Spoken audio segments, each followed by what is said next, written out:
কারণ অনশন কতটা কার্যকরী, আমার রাজ্যে আমি অনেক অনশন দেখেছি রিসেন্ট টাইমে, সেগুলো করে কতটা কি হয়েছে আমি সেগুলোতে যেতে চাইছি না। এই পদ্ধতি নিয়ে আমার বক্তব্য থাকতে পারে, তবে আজকে সেই বক্তব্য জানানোর সময় নয়।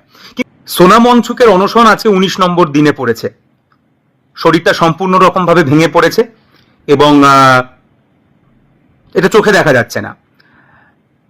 উনি যে সমস্ত বিষয়গুলোর জন্য অনশন করছেন, মানে প্রশ্নপত্র ফাঁস, করাপশন, শিক্ষা ব্যবস্থা, প্রত্যেকটা দাবি খুব সঙ্গত এবং অ্যাকচুয়ালি এগুলো ভারতবর্ষের বহু দিনকার সমস্যা। এই যে রিসেন্টলি যে নিটের প্রশ্নপত্রটা ফাঁস হয়েছিল, যার জন্য আবার পরীক্ষা হলো, আমরা দেখেছিলাম যে তারপরে বহু ছাত্রছাত্রী ডিপ্রেশনে চলে গেছে এবং কেউ কেউ আত্মহত্যা করেছে, এরকমও খবর ডকুমেন্টেড হয়েছে। একটা প্রাণও যদি যায় প্রশ্নপত্র ফাঁসের জন্য, তাহলে অবশ্যই তার দায় কার, সেই প্রশ্ন তো উঠবে। আজকে সোনাম ওয়াংচুক অনশন করছেন এবং আমার মনে হয় সোনাম ওয়াংচুককে তো আমরা যারা 3 ইডিয়টস এর সময় থেকে চিনি, কিন্তু যারা চিনতেনও না তারাও এই কয়েকদিনে সব জেনে গেছেন। মানে ওনার মতো একজন শিক্ষাবিদ, ওনার মতো একজন সায়েন্টিস্ট আমাদের দেশে খুব কম জন্মেছেন। ইন্ডিয়ান আর্মি থেকে শুরু করে পরিবেশ, শিক্ষা থেকে শুরু করে ট্যুরিজম, সব জায়গায়, এবং লাদাখকে পুরো ট্রান্সফর্ম করে দেওয়ার পিছনে ওনার খুবই বড় ভূমিকা রয়েছে। আমার মনে হয় এটা সবাই জানে। তো এই যে আজকে আমি ভিডিও বানাচ্ছি, এই ভিডিও বানিয়ে অ্যাকচুয়ালি মানে কি বলবো, আর সত্যি কথা বলতে আমার মতো এই যারা ভিডিও বানাচ্ছে, এই যে আমি ভিডিও বানাচ্ছি, কালকে যদি আমি মরে যাই, আমি যদি না থাকি, কারুর কিচ্ছু যায় আসবে না। তবে এই সোনাম ওয়াংচুকের থাকা দরকার, আমাদের দেশের জন্য থাকা দরকার। দেখুন, ওনার এই যে মানে এই যে পদ্ধতি, এই যে অনশন, আমি এগুলো নিয়ে বলতে চাই না, কারণ অনশন কতটা কার্যকরী, আমার রাজ্যে আমি অনেক অনশন দেখেছি রিসেন্ট টাইমে, সেগুলো করে কতটা কি হয়েছে আমি সেগুলোতে যেতে চাইছি না। এই পদ্ধতি নিয়ে আমার বক্তব্য থাকতে পারে, তবে আজকে সেই বক্তব্য জানানোর সময় নয়।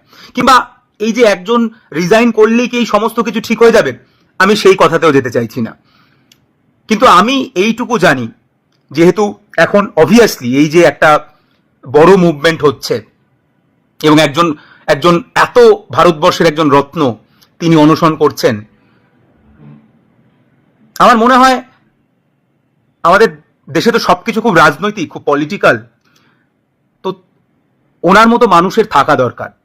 আমাদের দেশের যত রাজনৈতিক দল আছে, মানে সেটা সরকার পক্ষ হোক, বিরোধী পক্ষ হোক, সবার ওনার সঙ্গে বসা উচিত। মানে এইখান থেকে কেউ কারুর লাভ ভাবলো, কেউ একটা ওখানে গিয়ে ভিডিও বানিয়ে দেখিয়ে দিল যে আমি খুব ভালো, এটা না করে অ্যাকচুয়ালি যেটা উচিত, ওনার সাথে বসা, ওনার কথাগুলো শোনা। তার কারণ ওই যে বললাম যে অ্যাকচুয়ালি যদি ওনার সাথে বসা দেয়, কারণ উনি এডুকেশন সিস্টেমটা উনি বোঝেন। তো এই যে ওনার যেগুলো নিয়ে দাবি, করাপশন, প্রশ্নপত্র ফাঁস, এডুকেশন সিস্টেম নিয়ে ওনার যা যা প্রশ্ন রয়েছে, সেগুলোর সমাধান কি করে হবে, সেগুলো নিয়ে ওনার সাথে বসা উচিত। কারণ আমার মনে হয় ওনার সঙ্গে যদি সরকার বসে, তাহলে নিশ্চয়ই এমন রাস্তা বেরোবে যাতে ভারতবর্ষের আগামী প্রজন্ম লাভবান হবে এবং ভারতবর্ষের শিক্ষা ব্যবস্থা আরো শক্তিশালী হবে। এটুকুই বলার, আর বিশেষ কিছু বলার নেই। সোনাম ওয়াংচুকের থাকা দরকার ভারতবর্ষের জন্য এবং ভারতবর্ষের ছাত্রছাত্রীদের জন্য। কারণ ওই যে একটু আগে বললাম, আমি যদি কালকে না থাকি, কিচ্ছু যায় আসবে না, কিন্তু একজন সোনাম ওয়াংচুকের থেকে যাওয়া দরকার এবং তাকে রাখার দায়িত্ব, তার সঙ্গে কথা বলার দায়িত্ব এবং তার সঙ্গে আলোচনা করে সমস্ত সমাধানের রাস্তা বার করার দায়িত্ব এই দেশের প্রত্যেকটা পলিসি মেকারের।